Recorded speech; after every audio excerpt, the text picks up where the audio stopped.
Модератор встречи, директор ЦСИ Вячеслав Чирикба, открывая круглый стол, отметил, что на данный момент существует необходимость решения важнейшей демографической проблемы. Эпидемия COVID-19 крайне отрицательно сказалась на всем обществе, и уровень смертности населения впервые превысил уровень рождаемости. Можно выделить 5 угроз, которые негативно влияют на динамику народонаселения нашей страны. Первый – это уровень жизнеобеспечения. Слабый уровень медицинских услуг, из-за чего приходится возить тяжелых больных в Россию или в Грузию.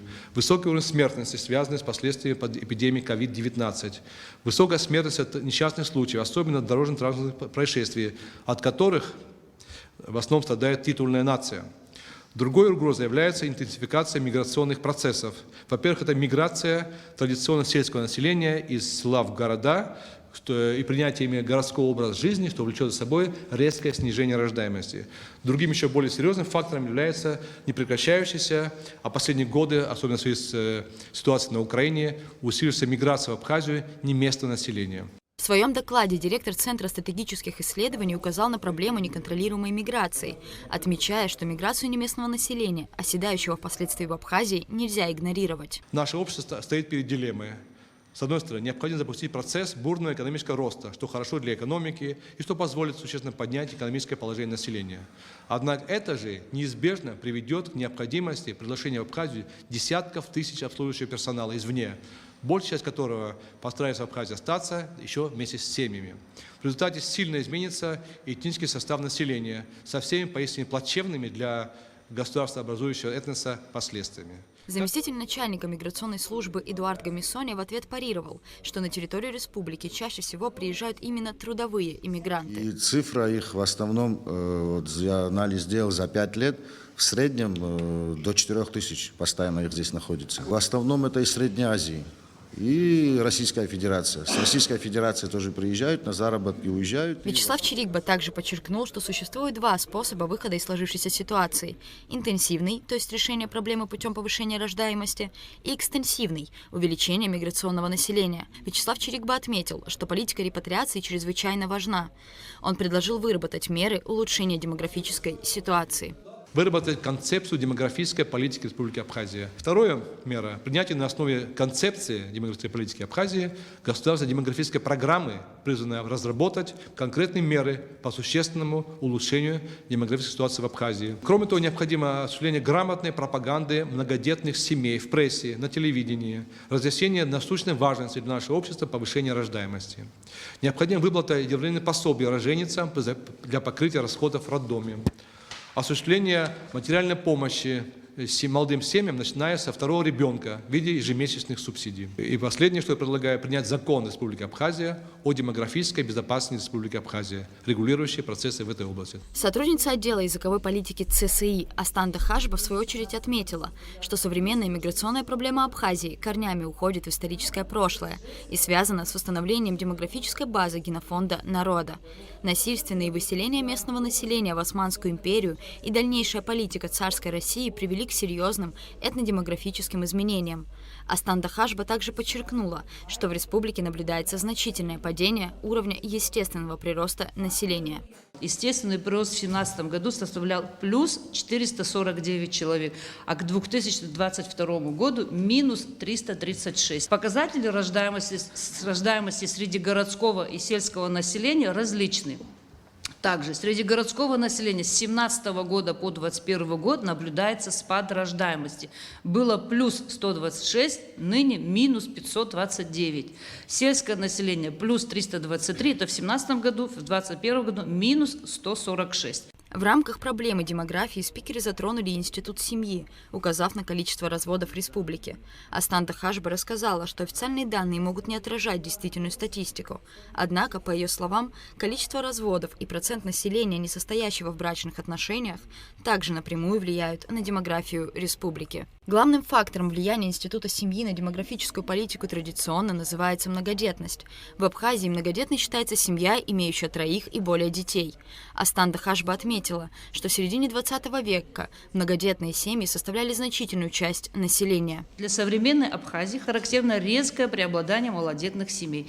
Если среди городского населения преобладают семьи, состоящих с 2 детьми, То есть, что означает нулевой прирост населения? В селе 3-4 ребенка. Это простое воспроизводство. Председатель Государственного комитета по репатриации Вадим Харази рассказал, что фонд ежегодно выделяет 50 миллионов рублей на субсидии семьям за рождение третьего и последующего ребенка. В 2021 году мы выплатили 36 миллионов 500 тысяч. В 2022 году мы выплатили 42 миллиона 500 тысяч. В этом квартале у нас 5 миллионов 300 тысяч. Мало того, и мы изыскали деньги, мы вышли в кабинет министров с предложением, нас услышали.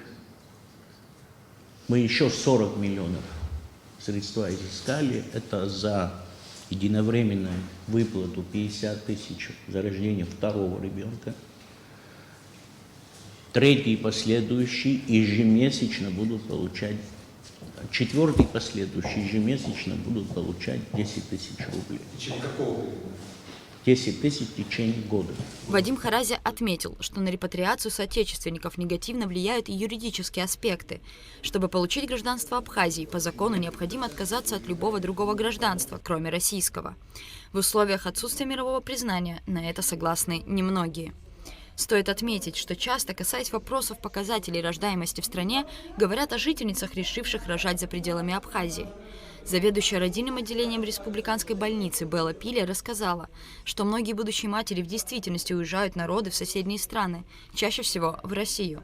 Однако, по ее мнению, этот факт не отражается радикальным образом на демографической ситуации. У нас создана пренатальная комиссия, и по решению пренатальной комиссии, может быть, 1 или 2 за год мы отправили на роды в Москву, в учреждение самого высокого уровня народоразрешения по особым показаниям со стороны матери или по особым показаниям со стороны плода.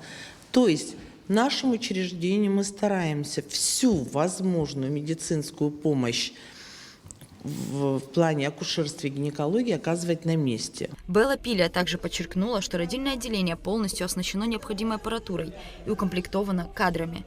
Обсуждение столь важной темы, как демография, не могло обойтись без дискуссии о законе о здравоохранении, согласно которому прерывание беременности на территории нашей страны законодательно запрещено. Белла Пиля подчеркнула, что поддерживает данную инициативу, принятую еще в 2015 году. Я крайне противник абортов в любом их виде, потому что это абсолютно варварская операция. Депутат парламента первого созыва Нателла Акаба в свою очередь подчеркнула, что медицинские показания к прерыванию беременности необходимо учитывать. Если ребенок, плод, который там находится у матери, что у него какие-то патологии серьезные. И такого ребенка рожать это ничего хорошего не даст. А если там какие-то такие неизлечимые. И еще второй, такой вот мы просили учесть такое обстоятельство, что может быть по социальным показаниям тоже. Начальник управления лечебно-профилактической помощи Министерства здравоохранения Абхазии Беслан Кацай рассказал, что основные силы системы здравоохранения направлены на оздоровление нации и увеличение продолжительности жизни. Для того, чтобы в том числе и реабилитационные центры создавать для продления жизни человека, для того, чтобы адекватно обеспечить и родовспоможение, эту службу, и все остальное, нужны очень дорогостоящие, высококачественные составляющие для этого.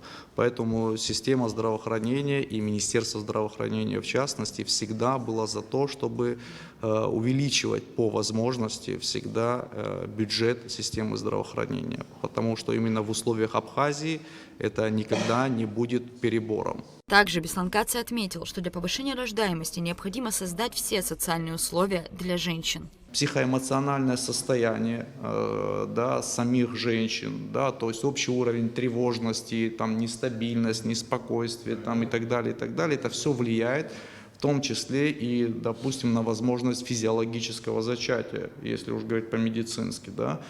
Поэтому весь комплекс задач должен быть нацелен на том, чтобы по большому счету создать условия и в этом плане убедить женщину в том, что она может спокойно рожать детей. Для улучшения демографической политики в республике, по мнению участников встречи, необходим планомерный и консолидированный подход к решению существующих проблем.